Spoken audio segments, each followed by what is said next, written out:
Hello बच्चों, स्वागत है आप लोगों का आज के इस क्लास में। आज हम लोग पढ़ने वाले हैं ऐसे प्रत्यावर्ती धारा परपथ जिसमें केवल क्या लगे होंगे, संधारित्र। ठीक है, ऐसे ऐसी सर्किट्स जिनके पास केवल क्या होगा, कैपेसिटर होगा। तो इसको समझने के लिए हमको फेजर डायग्राम आना जरूरी है। तो फेजर डायग्राम वाला वीडियो अगर जिन्होंने ना देखा हो तो इसको पहले देख ले, तभी उनको ये ऐसी सर्किट समझ में आएगा, ऐसे उनको ऐसी सर्किट समझ में नहीं आएगा। तो देखिए, इसके पहले हम लोगों ने ऐसे प्रत्यावर्ती धारा परिपथ पढ़े थे जिसमें केवल रजिस्टर होता था या इंडक्टर। ठीक है, प्रतिरोध वाला हमने देख चुका है वीडियो, और इंडक्टर मतलब प्रेरक के लिए भी हम लोग देख चुके हैं। रजिस्टर के लिए हमने क्या देखा था, जो V नॉट बटे I नॉट होता था वो किसके बराबर आता था, R के बराबर। और V और I दोनों ही किस में होते थे, सेम फेज में।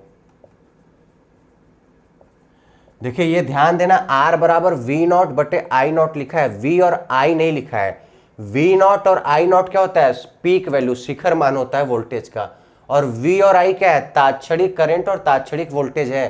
तो तात्क्षणिक वोल्टेज और तात्क्षणिक करंट के लिए V बटे I R के बराबर नहीं होता है। ठीक है, ये ध्यान देना है। हाँ, V RMS I RMS हम R के बराबर लिख सकते हैं, V मीन I मीन हम R के बराबर लिख सकते हैं, V नॉट I नॉट हम R के बराबर लिख सकते हैं, लेकिन V और I का रेशियो हम R के बराबर नहीं लिखेंगे। ठीक है, फिर इंडक्टर में हमने क्या देखा था, V नॉट I नॉट बराबर होता था ओमेगा L को, और इसी ओमेगा L को हमने क्या बोला था, XL, प्रेरण प्रतिघात। क्या बोलते थे, प्रेरण प्रतिघात या इंडक्टिव रिएक्टेंस। वहां पे हमने क्या देखा था, इस वाले केस में V और I में π/2 फेज डिफरेंस होता था। दोनों के कला में कितने का अंतर होता था, π/2 का, जिसमें वोल्टेज अग्रगामी होता था। कितना, π/2। या हम बोल सकते हैं करंट पश्चगामी होता था। कितना, π/2। ठीक है, वोल्टेज आगे चलता था कितना, π/2 फेज डिफरेंस से। या हम बोल सकते हैं करंट पीछे चलता था कितना, π/2 फेज डिफरेंस से। तो ये सब चीजें हम लोग पहले ही पढ़ चुके हैं। आज हम लोग ऐसे ऐसी सर्किट पढ़ेंगे जिसमें केवल कैपेसिटर का यूज हुआ हो। तो ये हो गया हमारा, मान लेते हैं कैपेसिटर, और ये हो गया हमारा एसी सोर्स, V बराबर V not sine omega T. ये हो गया कैपेसिटर। मान लेते हैं इसका धारिता, कैपेसिटेंस किसके बराबर है, C के बराबर है। तो देखिए ये क्या है, ये होता है तात्क्षणिक वोल्टेज, और ये वोल्टेज का पीक वैल्यू, शिखर मान। तो हमको पता है तात्क्षणिक मान जो होता है वो समय के साथ साथ बदलता है। तो अगर V बदलेगा तो मतलब I बदलेगा, और यहाँ पे आवेश का मान भी बदलता रहेगा। तो किसी पर्टिकुलर टाइम t पे जब हम मान लेते हैं, जब वोल्टेज कितना है, V not sine omega T, उस समय यहाँ पे जो आवेश है वो कितना है, Q के बराबर है। तो अगर यहाँ से हमको कोई वोल्टेज ड्रॉप पूछे तो V किसके बराबर होगा, तो V बराबर होगा Q बटे C के। तो हमने ये जब रजिस्टर या इंडक्टर यूज करते तो हमने ये देखा था, जो यहाँ का वोल्टेज ड्रॉप होता था वो इस वाले वोल्टेज के बराबर होता था। मतलब हम लिख सकते हैं Q बटे C बराबर V not sine omega T, या Q बराबर, इस C को इधर ले जाएंगे तो V not C sign omega T. आवेश मिल गया, हमको लाना क्या है फाइनली, तो हमको क्या लाना होता है, वैद्युत धारा लाना होता है। I बराबर I not sine omega T plus minus phi के रूप में। तो फाइनली हमको वैद्युत धारा लाना है, आवेश दिया है, और आवेश से वैद्युत धारा कैसे लाए। तो अगर आपको याद हो, करंट इलेक्ट्रिसिटी में हमने पढ़ा था, जब आवेश समय के फंक्शन के रूप में, देखिए यहाँ पे आवेश क्या है, टाइम के फंक्शन के रूप में है, तब जो वैद्युत धारा का फॉर्मूला होता था वो होता था I बराबर dQ बटे dt। तो अगर हमको वैद्युत धारा निकालना है तो इसका अवकलन करना है फाइनली। तो I बराबर dQ बाई dt का मतलब d by dt V not C sign omega T. तो ये I बराबर, देखिए V नॉट C तो कांस्टेंट है तो बाहर आएगा, V not C d by dt sign omega T. तो जब इसका अवकलन करेंगे तो साइन थीटा का अवकलन होता है कॉस थीटा, तो ये हो गया कॉस ओमेगा टी। अब इसके अंदर ये समय का फंक्शन है, तो जब इसका आप दोबारा अवकलन करेंगे तो ये किसके बराबर आएगा, ओमेगा के बराबर। तो आई बराबर आया इतना। अब देखिए हम लोग इसको लिखते कैसे थे, तो आई बराबर I naught sine omega T plus minus five. तो इसका मतलब हम इसकी जगह क्या लिखेंगे, आई नॉट लिखेंगे। तो आई बराबर I naught cos omega T. ये हमारा क्या हो गया, वैद्युत धारा। ये निकाल के हम क्या करते थे, तो हम वोल्टेज और करंट को कंपेयर करते थे कि कौन आगे चल रहा है और कौन पीछे चल रहा है, मतलब इन दोनों में कितना फेज डिफरेंस है। तो देखिए वोल्टेज कितना है, V बराबर V not sine omega T, और हमको इसको किससे कंपेयर करना है, करंट से। तो इसके पहले वाले वीडियो में जब हम इंडक्टर के बारे में पढ़ रहे थे तो वहां हमने क्या देखा था, अगर इनको हमको कंपेयर करना होता था तो अगर यहाँ साइन है तो यहाँ भी क्या होना चाहिए, साइन होना चाहिए। मतलब हम कॉस को किस में बदलेंगे, साइन में। तो हमको इसको इस तरीके से लिखना है कि यहाँ साइन आ जाए लेकिन उसकी वैल्यू क्या रहे, कॉस रहे। तो देखिए साइन 90 माइनस थीटा और साइन 90 प्लस थीटा दोनों ही किसके बराबर होते हैं, कॉस थीटा के बराबर होते हैं। तो हमको अब यहाँ पे इन दोनों में से लिखना कौन सा है, तो एक बार सोचते हैं। देखिए अगर यहाँ पे हम ये वाला लिख दें, साइन 90 माइनस थीटा की जगह क्या है, ओमेगा टी। तो 90 को क्या लिख सकते हैं, पाई बाई 2। यहां पे देखिए फिर हमने क्या देखा था, ओमेगा टी प्लस में, जबकि यहां पे ओमेगा टी क्या हो गया, माइनस में। तो अगर हम यहां से माइनस कॉमन भी ले लेते हैं एक बार को, तो यहां हमको साइन मिल जाएगा। तो ये साइन क्या लिखेंगे, omega T minus pi by 2। यहां तो माइनस नहीं था, यहां माइनस मिल गया, मतलब इस वाले से हम कंपेयर नहीं कर पाएंगे। इस वाले से अगर कंपेयर कराना हो तो देखिए इसको हम क्या लिख सकते हैं, साइन पाई बाई 2, 90 की जगह पाई बाई 2 और थीटा की जगह कितना है, ओमेगा टी। तो प्लस है तो चाहे हम हो गया ओमेगा टी को बाद में लिखे चाहे पहले, देखिए इसको हम इस तरीके से भी लिख सकते हैं, sign omega T plus pi by 2। दोनों में कोई अंतर नहीं है, चाहे हम इसको पहले लिखे इसको बाद में, चाहे हम इसको पहले लिखे इसको बाद में। अब देखिए हमारा जो पर्पस था कंपेयर करने के लिए वो पूरा हो गया। यहां भी साइन, यहां भी साइन, यहां भी ओमेगा टी प्लस में, यहां भी ओमेगा टी प्लस में। इसका मतलब इसको हम किस में बदलेंगे, इस वाले फॉर्म से, साइन 90 प्लस थीटा। तो हम क्या लिख देंगे आई को, तो आई बराबर I naught sine omega T plus pi by 2। ठीक है, अब कंपेयर करा लीजिए दोनों को। तो दोनों में फेज डिफरेंस कितना आया, पहला point pi by 2। Phase difference कितना है, पाई बाई 2।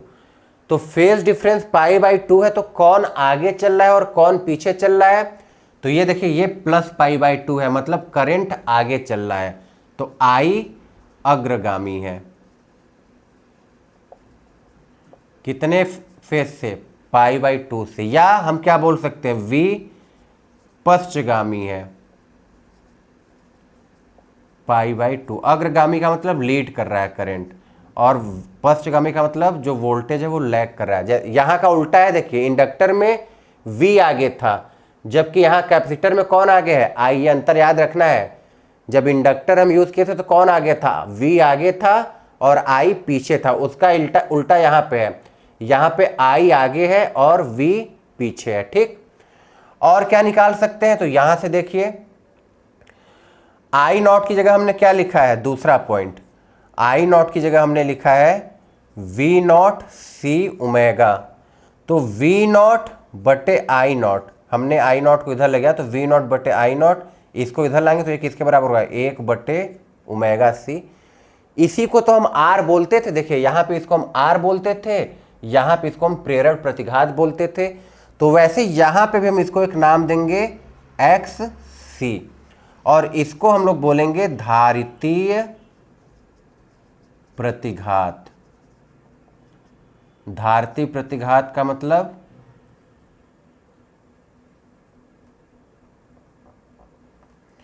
जैसे यहां पे प्रेरण प्रतिघात था, यहां पे रेजिस्टेंस था, वैसे ही यहां पे धारितीय प्रतिघात है, मतलब कैपेसिटिव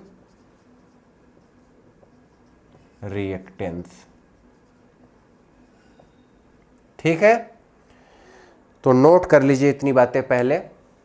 अंतर याद रखना है, इंडक्टर में कौन आगे होता है, वोल्टेज, पीछे कौन होता है, करंट। कितना अंतर होता है दोनों में, π/2 का। कैपेसिटर में आगे कौन होगा, करंट, इसका उल्टा, यहां करंट पीछे था, यहां करंट आगे है, पीछे कौन होगा, वोल्टेज। कितना आगे पीछे रहेंगे तो π/2। ठीक, नोट कर लीजिए।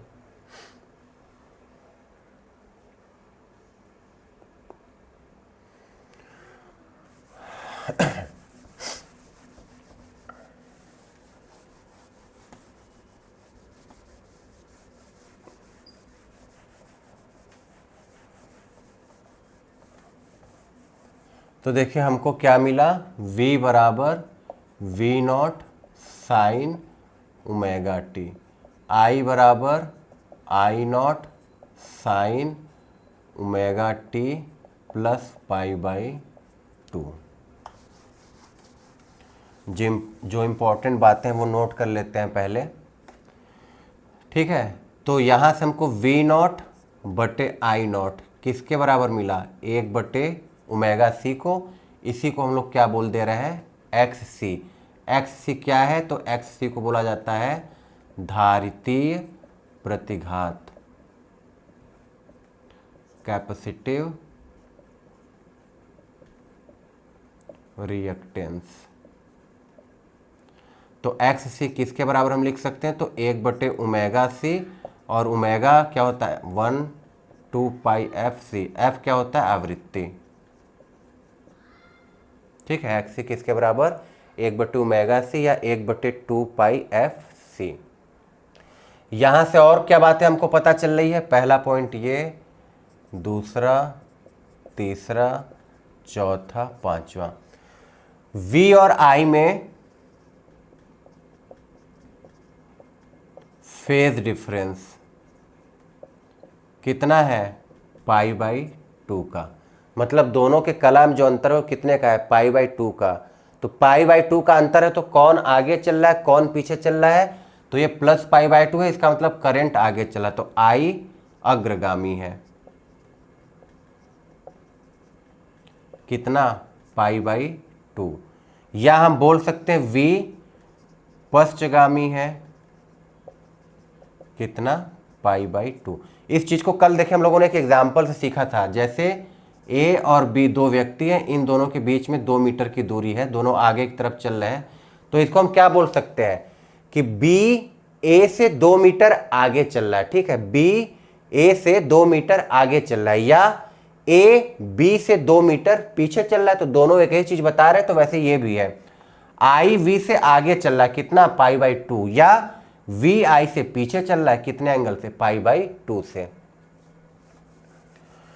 तो ये इसके लिए कुछ इंपॉर्टेंट पॉइंट्स हैं जो हम लोगों को नोट करना है।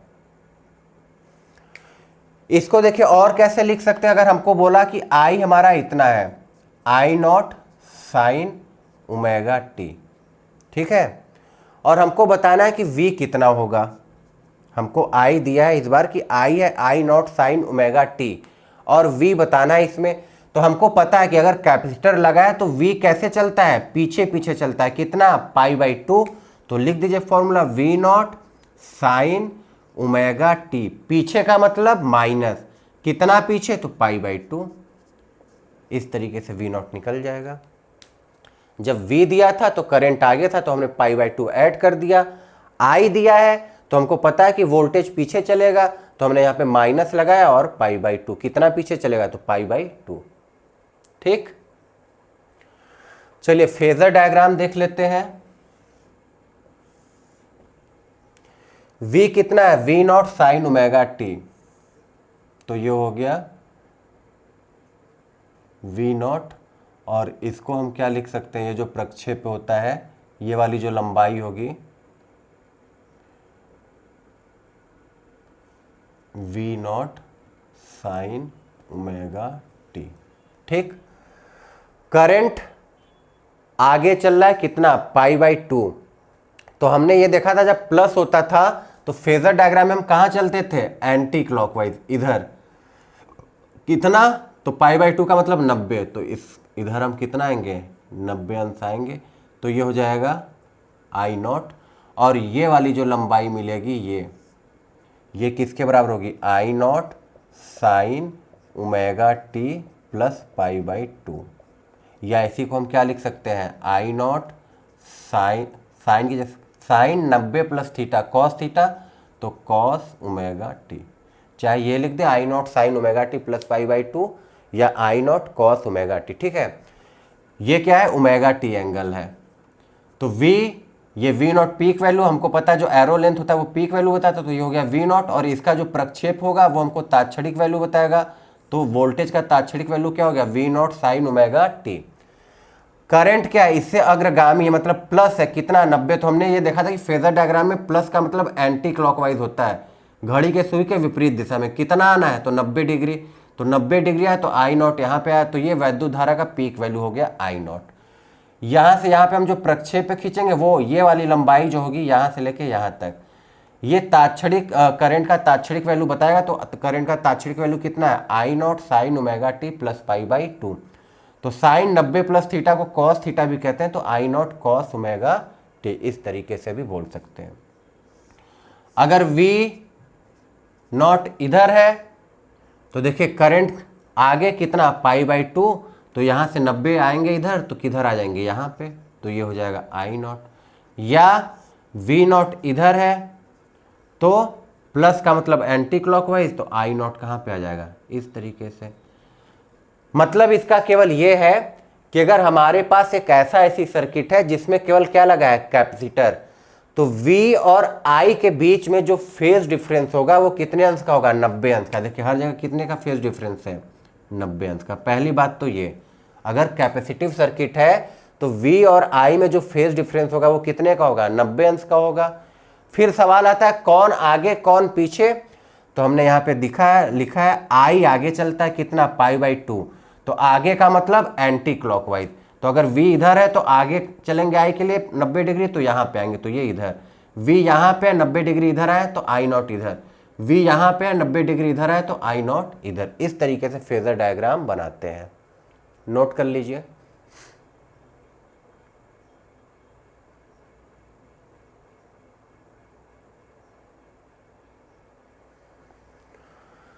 चलिए अब ग्राफ देख लेते हैं जो वेव फॉर्म बनाते थे।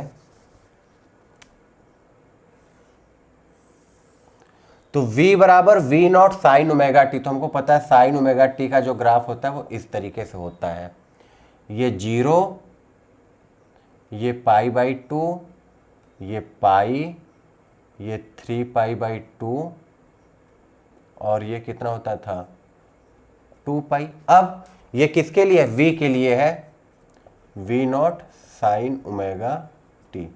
अब देखिए हमको किसके लिए बनाना है, I के लिए, I naught sine omega T plus pi by 2। तो इस प्लस पाई बाई 2 का मतलब क्या होता है कि ये जो करंट है ये इतना एंगल पहले इससे पीक वैल्यू को प्राप्त कर रहा है। तो इतना एंगल पहले का मतलब, तो अगर इसका पीक कहाँ पे, पाई बाई 2 पे, तो करंट का पीक कहाँ होगा, इससे पाई बाई 2 पहले।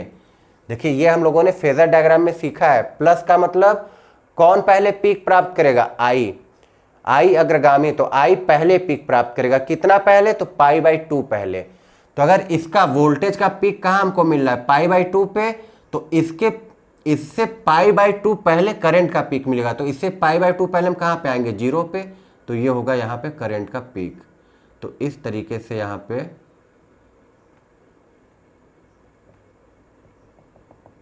करंट के लिए बनेगा। तो ये हो जाएगा आई नॉट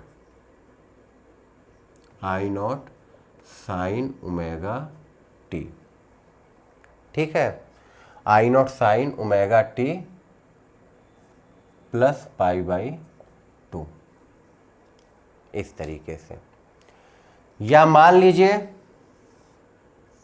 हमको इस बार ये I का ग्राफ दे दिया इस तरीके से कि ये I है,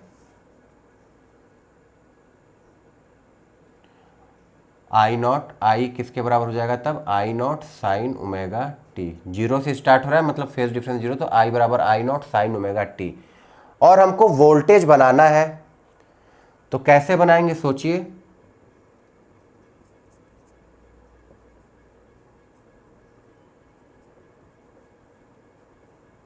देखिए यहाँ पे क्या था, यहाँ पे वोल्टेज दिया था और करंट, तो हमने वोल्टेज ठीक है तो करंट π/2 आगे होता था तो हमने इसका पीक वैल्यू π/2 आगे बना दिया। अब करंट दिया, तो देखिए जब करंट दिया है तो V किसके बराबर है, V0 sin ωt माइनस π/2, मतलब V को पीक बाद में मिलेगा, कितना बाद में, π/2। तो I को अगर π/2 पे पीक मिल रहा है तो इसका मतलब V को कहाँ पीक मिलेगा, π/2 प्लस π/2, कहाँ पे, पाई पे। यही तो देखिए V को पीक बाद में मिलेगा, कितना बाद में, π/2 बाद में। तो I को पीक यहाँ पे मिला है π/2 पे, तो इससे π/2 बाद हम कहाँ पहुँचेंगे, पाई पे पहुँचेंगे, तो ये होगा हमारे V का पीक। तो ये कुछ इस तरीके से।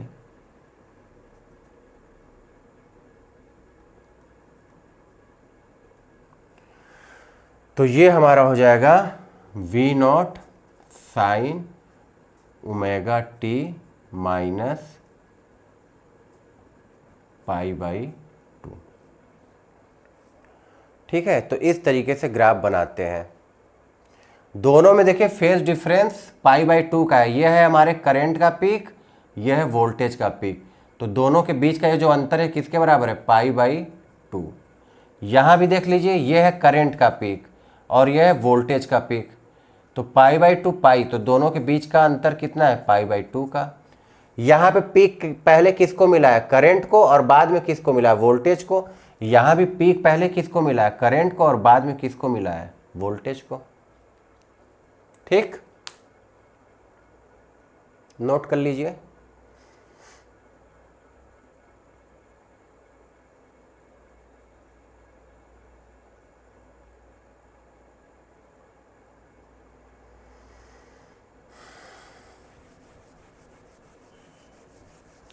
अब इसमें एक ग्राफ आता है एक्स सी और एफ में।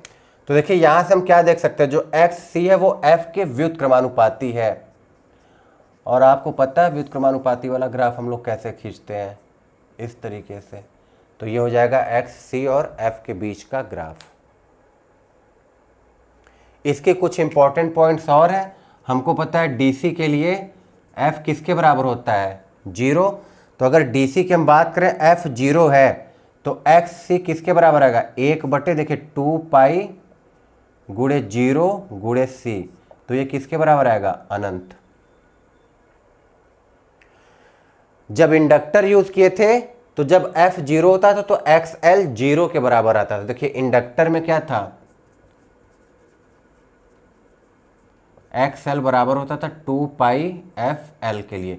तो दिष्ट धारा के लिए जब फ्रीक्वेंसी 0 होता था तो एक्स एल भी किसके बराबर होता है, 0 के बराबर। एक्स एल 0 के बराबर का मतलब क्या हुआ, एक तरीके से प्रतिरोध 0 हो गया। प्रतिरोध 0 हो गया, इसका मतलब वो डीसी करंट का विरोध नहीं कर रहा, वो डीसी करंट को पास होने देगा। ये क्या करता था, ये डीसी करंट को पास होने देता था, जाने देता था, इसको जाने का विरोध नहीं करता था। जबकि यहां पे देखिए एक्स सी इनफाइनाइट, मतलब प्रतिरोध का मान बहुत ज्यादा हो गया, और प्रतिरोध ज्यादा होने का मतलब ये डीसी को क्या करेगा, ब्लॉक कर देगा, ये डीसी को आगे जाने नहीं देगा। तो दोनों में ये अंतर है। इंडक्टर क्या करेगा, डीसी करंट को जाने देगा, क्यों, क्योंकि डीसी करंट के लिए उसका जो प्रेरक प्रतिघात है वो किसके बराबर है, 0 के बराबर। 0 का मतलब प्रतिरोध 0 के बराबर हो गया, तो वो डीसी को जाने देगा। यहाँ पे जब हमने डीसी करंट यूज किया तो फ्रीक्वेंसी हुआ 0, और फ्रीक्वेंसी 0 होने के कारण जो धारती प्रतिघात था वो किसके बराबर हो गया, अनंत। धारती प्रतिघात अनंत का मतलब प्रतिरोध बहुत ज्यादा हो गया। प्रतिरोध ज्यादा होने का मतलब वो डीसी करंट को ब्लॉक करेगा, वो आगे जाने नहीं देगा। नोट कर लीजिए।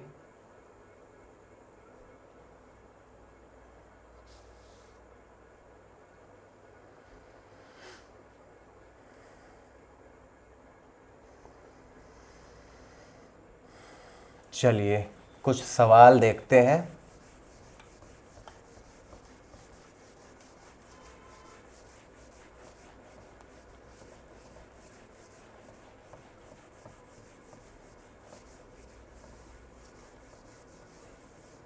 मान लीजिए हमको दिया है एक्स सी बराबर 50 ओम। देखिए हमने वहां पे देखा था एक्स एल का भी मात्रक ओम, वैसे ही एक्स सी का भी मात्रक ओम, क्योंकि दोनों तरीके से प्रतिरोध ही बता रहे हैं। दोनों हमको क्या बताते हैं, वी नॉट बटे आई नॉट। ये भी क्या बताता है, V not upon I not. इसलिए दोनों के मात्रक क्या होंगे, ओम होंगे। तो एक धारती प्रतिघात लगा है जिसका मान कितना है, 50 ओम के बराबर है। एक वोल्टेज सोर्स है जिसका मान लेते हैं 200 sine 100 pi T minus pi by 3 है। हमसे पूछा गया है आई का मान बताइए एट टी इक्वल टू 0। आई का मतलब क्या हुआ, तात्क्षणिक करंट। अगर केवल आई लिखा है तो इसका मतलब क्या हुआ, तात्क्षणिक करंट। तो आई का मान बताना है जब समय की वैल्यू कितनी हो, 0 के बराबर हो। सोचिए,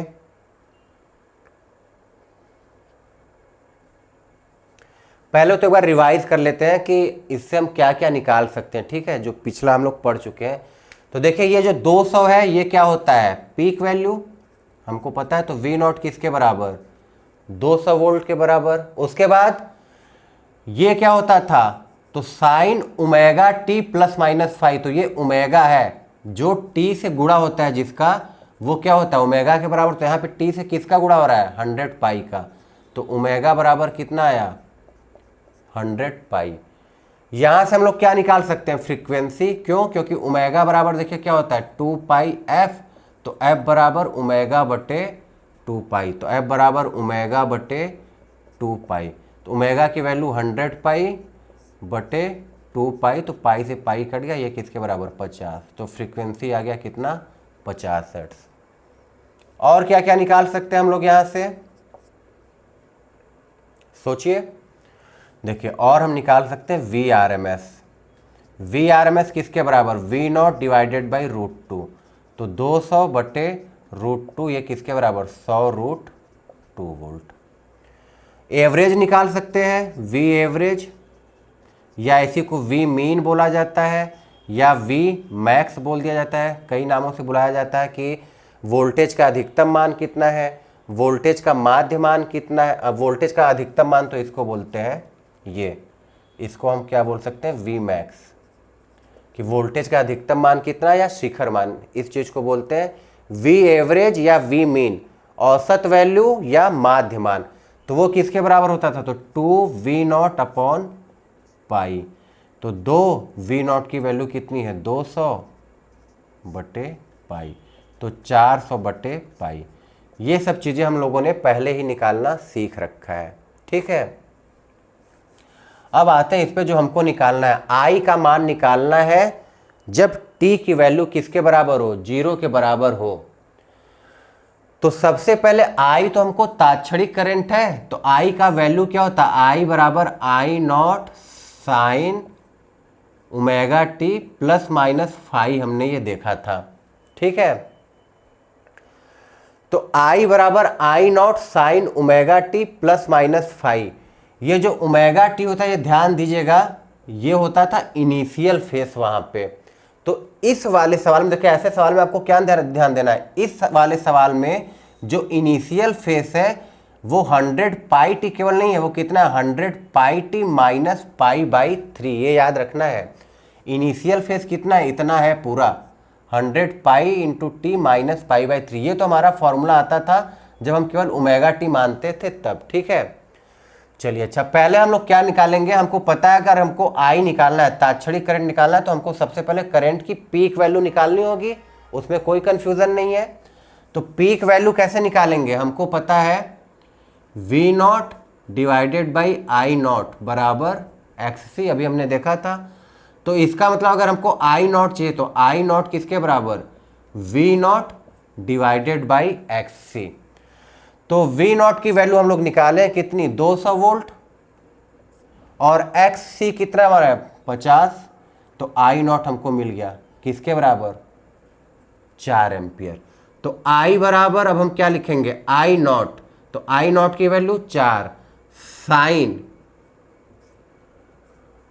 ओमेगा टी, मतलब जो इसका फेस होता था पहले वो लिखते थे हम। देखिए जब हमारा V इस तरीके से था, V बराबर साइन, V बराबर V not sine omega T, ठीक है।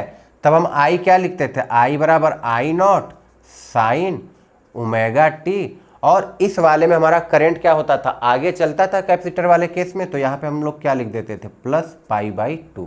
ठीक है, तो यहाँ पे पहले इनिशियल कितना था, ओमेगा टी, तब हमने यहाँ क्या लिखा था, ओमेगा टी लिखा था। ध्यान दीजिएगा, इंपॉर्टेंट बात है यहाँ पे। तो जब हम यहाँ पे आई नॉट साइन लिख रहे हैं, तो अब हमारा जो इनिशियल फेस है ये पूरा है 100 pi T minus pi by 3, जो कि हमारा किसका था, वोल्टेज। देखिए जब यहाँ वोल्टेज ओमेगा टी था, तब omega T plus pi by 2। Pi by 2 क्यों, क्योंकि दोनों में फेज डिफरेंस था पाई बाई 2 का, और करंट आगे चल रहा था, इसलिए यहाँ पे हमने प्लस लिखा है। तो इसी तरीके से अब यहाँ पे जो वी नॉट साइन के अंदर क्या है, 100 pi into T minus pi by 3, तो पहले हम उतना लिखेंगे। उसके बाद ये हमारा कैपेसिटर है, कैपेसिटी वाला सर्किट है, तो हमको पता है कि करंट आगे चला। देखिए यहाँ पे करंट आगे चल रहा है, कितना आगे चल रहा है, प्लस पाई बाई 2, तो यहाँ पे हम क्या लिखेंगे, प्लस पाई बाई 2। ठीक है, इस चीज पे ध्यान दीजिएगा आप लोग। ये था हमारे वोल्टेज का फेस, तो हमने वोल्टेज का फेस लिखा पहले 100 pi T minus pi by 3। Current क्या चल रहा है, करंट कैसे चल रहा है, वोल्टेज के फेस से पाई बाई 2 आगे। देखिए करंट कैसे चल रहा है, वोल्टेज के फेस से पाई बाई 2 आगे, तो ये हो गया वोल्टेज का फेस, वोल्टेज के फेस से पाई बाई 2 आगे, मतलब प्लस पाई बाई 2। तो अब इसको हल कर देते हैं, इसको हम क्या लिख सकते हैं, पाई बाई 2 माइनस पाई बाई 3, तो ये आया 6, मतलब 3 पाई माइनस 2 पाई, मतलब पाई बाई 6।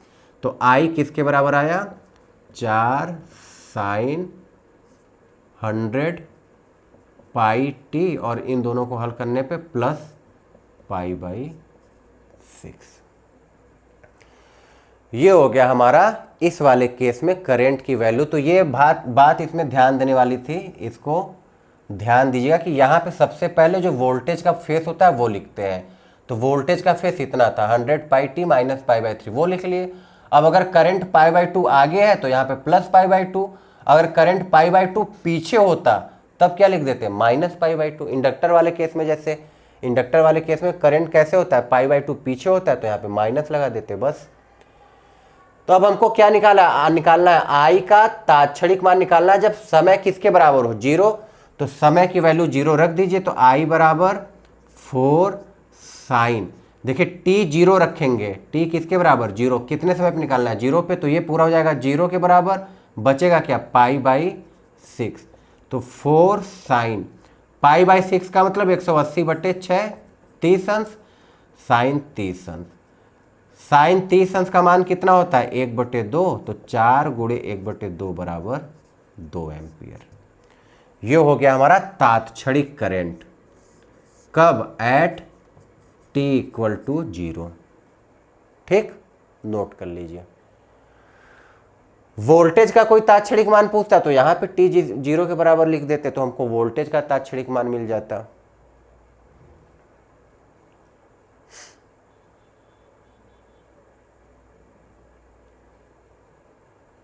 अब देखिए यहां से हम और क्या क्या निकाल सकते हैं, ये जो इक्वेशन मिला है आई, ये देखिए ये किसके बराबर होगा, आई नॉट, हमको पता है ये पीक वैल्यू होता तो करंट का पीक वैल्यू हो गया 4।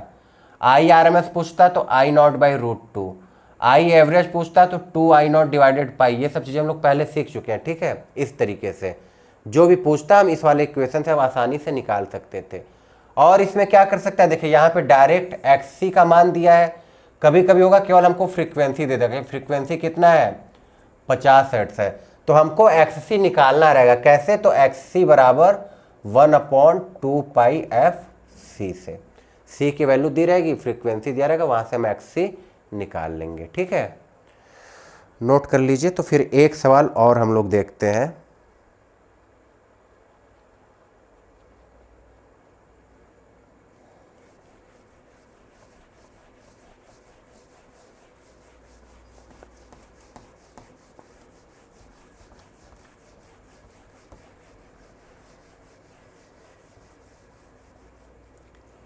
एक 50 हर्ट्ज का सोर्स वोल्टेज है, जिसको जब हम 10 माइक्रोफैरेड के कैपेसिटर से जोड़ते हैं तो करंट आता है I1, और जब 10 मिली हेनरी के इंडक्टर से जोड़ते हैं तो करंट आता है I2।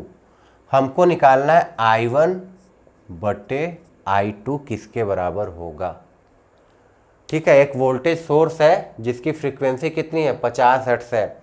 इसको जब 10 माइक्रोफैरेड के कैपेसिटर से जोड़ते हैं तो करंट कितना मिलता है, I1। जब 10 मिली हेनरी के इंडक्टर मतलब प्रेरक से जोड़ते हैं तो करंट मिलता है I2। तो हमको I1 और I2 की वैल्यू निकालनी है, कितनी होगी।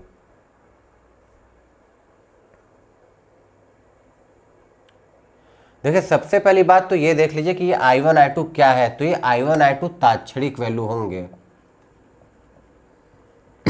ठीक है, I1 I2 क्या होंगे, तात्क्षणिक वैल्यू होंगे करंट के।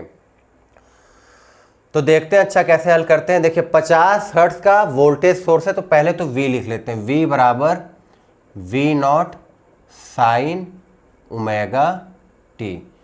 तो अगर ये फ्रीक्वेंसी दिया तो फ्रीक्वेंसी की वैल्यू रख देते, ओमेगा बराबर किसके, 2 पाई एफ। तो 2 पाई एफ की वैल्यू कितनी, 50 मतलब 100 पाई। तो V बराबर V0 100 पाई साइन ओमेगा की वैल्यू कितनी आई है, 100 पाई इंटू टी। ये हो गया। अब हमको I1 I2 निकालना है। सोचिए कैसे निकलेगा I1 I2।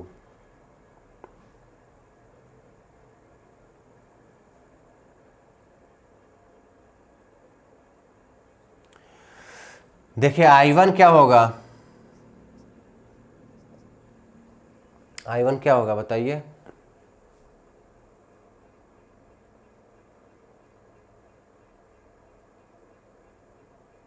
सोचिए। चलिए अच्छा आसान कर देते हैं। मान लीजिए ये दोनों पीक वैल्यू है। अब सोचिए ये दोनों पीक वैल्यू है, तब कैसे हल करते हैं। सोचिए पीक वैल्यू है तो कैसे हल करते हैं I1 और I2।